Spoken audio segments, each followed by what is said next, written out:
નમસ્કાર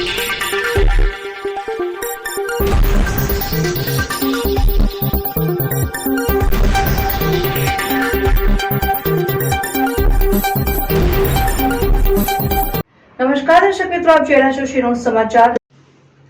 શિનોર તાલુકાના માંડવા ગામેથી checkered કિલબેક સાપડનું પ્રાણીન foundation વડોદરાના કાર્યકર અશોકભાઈ પટેલ દ્વારા સફળતાપૂર્વક રેસ્ક્યુ કરવામાં આવ્યું।